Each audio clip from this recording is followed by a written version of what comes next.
एक बार कोई अति गरीब आदमी था, पैसे वैसे की बहुत आर्थिक तंगी से परेशान था, तो खूब मेहनत भी करता, लेकिन बात नहीं बनी। उसके पास परमात्मा की दया से व्यवस्था जुड़ी नहीं, आर्थिक तंगी, बहुत परेशान रहता। उसका एक मित्र था, वो उसके पास आया, बोला क्या बात है, कैसे परेशान? बोला भी मैं तो बहुत बड़ा परेशान हूँ, आर्थिक तंगी है मेरे पास, परिवार का पालन पोषण गुजारा होता ही नहीं। अच्छा, बोला तो बोला कि मेरा मित्र राजा जो है वो मेरा मित्र है, चलो मैं आपको कुछ पैसे दिलाता हूँ राजा के दरबार में, मेरे साथ चलो। तो राजा के पास गया और उसने अर्ज लगाई कि महाराज ये मेरा मित्र है और बड़ा गरीब है, आप कृपा करके थोड़ी सी इनको मदद कर दो तो आपकी बड़ी कृपा होगी। तो राजा दयावान था, उन्होंने कहा कि कोई बात नहीं।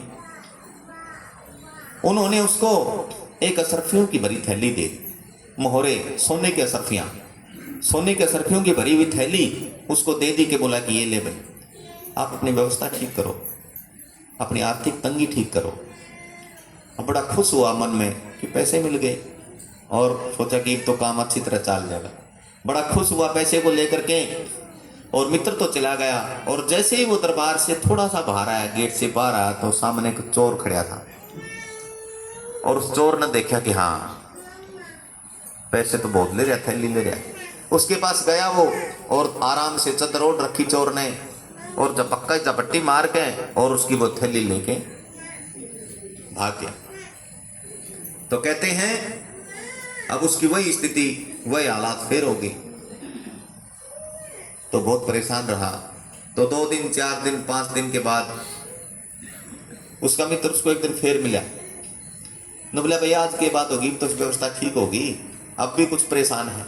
तो बोला कि भाई मैं तो सच बताऊं, मेरे साथ तो यूं बनी कि आपने मदद करवाई और राजा ने मेरे को एक असरफियों की थैली दी, और जैसे ही मैं गेट से बाहर निकला, सामने से पता नहीं कोई झपट्टा मार के चोर था, वो ले गया मेरे सारे पैसे, जितने भी असरफियां थी वो सारी ले गया, और ले जा करके मैं तो जैसा था वैसा है।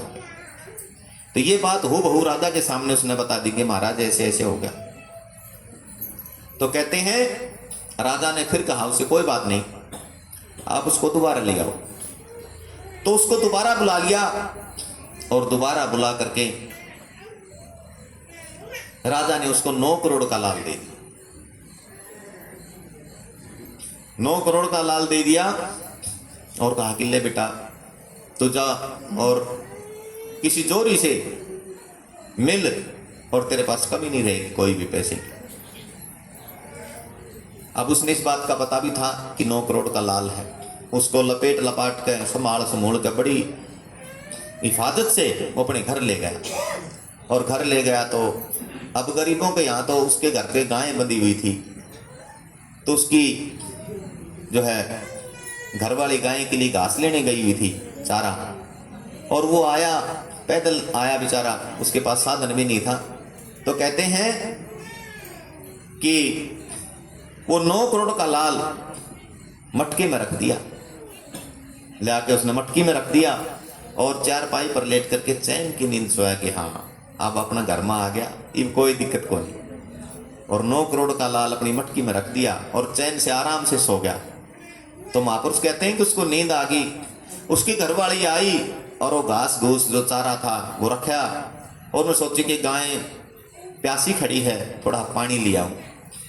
अब वो मटका ठा लिया जिसमें 9 करोड़ का लाल था, और लेके के वो मटका, और गांव से बाहर नदी का किनारा था, नदी बहती थी गांव के साथ साथ, और उसके पास गई और घाट में जा करके उसने वो मटका जैसे ही मोथा किया, और सबसे पहले 9 करोड़ का लाल पानी में गिरा जाके।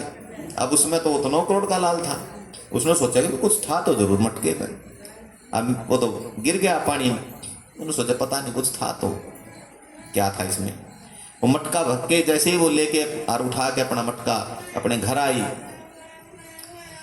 तो वो नींद से जागा, और जागते वो मटके को देख के बोला कि इसके अंदर जो 9 करोड़ का लाल था वो कहाँ है, रख दिया ना तूने। अब वो तो दंग रह गई ये बात सुन के। नुबली जी मटका तार के मैंने मारो से छोटो मन तो ध्यान कौन दिया, इसके अंदर 9 करोड़ का लाल है। मैं तो जैसे ही पानी भरने गई, जब ध्यान दिया ना, जैसे मैंने मटके को मुंह ता किया तो निकल के पहले ही वो नदी में जा गिरा, घाट में गिर गया, और मुझे तो नहीं पता। तो कहते हैं वो फिर माथा पकड़ के रोने लगा कि परमात्मा मेरी किस्मत कब खुलेगी, मेरे भाग कब जागेंगे, क्या हो गया मेरे भाग को। तो वो फिर अपने मित्र के पास गया और जाके रोने लगा। तो उसका मित्र बोला कि भाई तुम चिंता ना कर। तो वो गुरुमुख था, वो गुरु शरण में जाता था।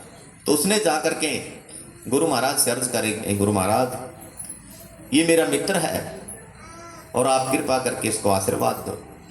तो गुरु जी बोले भाई क्या बात है। बोला कि महाराज ऐसी ऐसी स्थिति है। उसने सारी बात बताई कि मैं राजा के पास गया, राजा ने इसको अशरफियां दी, वो भी कोई चोर ले गया, 9 करोड़ का लाल दिया, वो भी इसके हाथ में नहीं आया। हे महाराज कृपा करो, अब दया करो, इसकी जो है ना भाग्य उदय हो।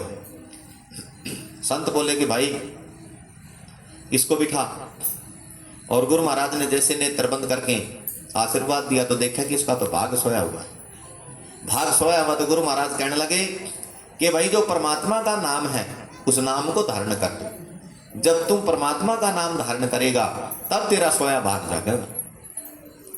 तो उसने वो परमात्मा का नाम पलाथी मार करके गुरु महाराज ने और उसको दिया और उसको समझाया तो उसके अंदर में वो शक्ति प्रवेश हुई और उसको ध्यान आया कि हाँ ये परमात्मा का नाम है। धीरे धीरे सुमरता और उस रात वो आराम से सोया और मन में लगन लगी कि परमात्मा अब तो मैं आपका तन मन धन से नाम सुमरूंगा। तो उसके याद आया कि वो अपने घरवाली से बोला सुबह 5 बजे कि तू जो मटका लेकर के कौन से घाट पे गई थी पानी भरने। वो बोले कि तो कुएं के साथ में घाट है, मैं तो उससे ही लेके आई हूं पानी। तो वो सूर्य उदय भी नहीं हुआ था, सूरज भी नहीं निकला था, तभी चल पड़ा नंगे पैर बेचारा, जैसी स्थिति जैसी लगन में। और जैसे ही वो वहां पहुंचा तो क्या देखता है कि बिल्कुल पानी शांत बह रहा और सब कुछ पानी में दिखाई देने लग रहा। अब उसने 9 करोड़ का जो लाल था वो दूर से देखा, मिल गया।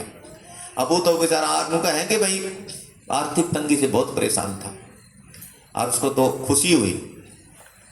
और उसने जैसे ही उसको देखा और पानी में तो काट दिया, उसको मन में ये बात आई, जोर से बोला पा गया चिल्लाने लगा कि भाई मिल गया, पा गया। तो सामने जो चोर था ना उसने सोचा कि हाँ तेरे को देखती मैं तेरे को सामने चोर देख रहा था जिसने वो दुपट्टी मारी थी। उस चोर ने देखा कि तेरे को कहते कि कह रहा कि पा गया। वो चोर उसके पास उल्टा मुड़ के आया गया कि बोला भाई मना माफ कर, ये तेरी अशरफी वगैरह मेरे पास है भाई, तो मैंने मरवाइए मत दे दूंगा। तो उसको वो अशरफी भी मिल गई। तो कहते हैं कि जब सतगुरु की कृपा होती है, उनके दया होती है, तो सोया हुआ भाग जग जाता है। सच्चा है।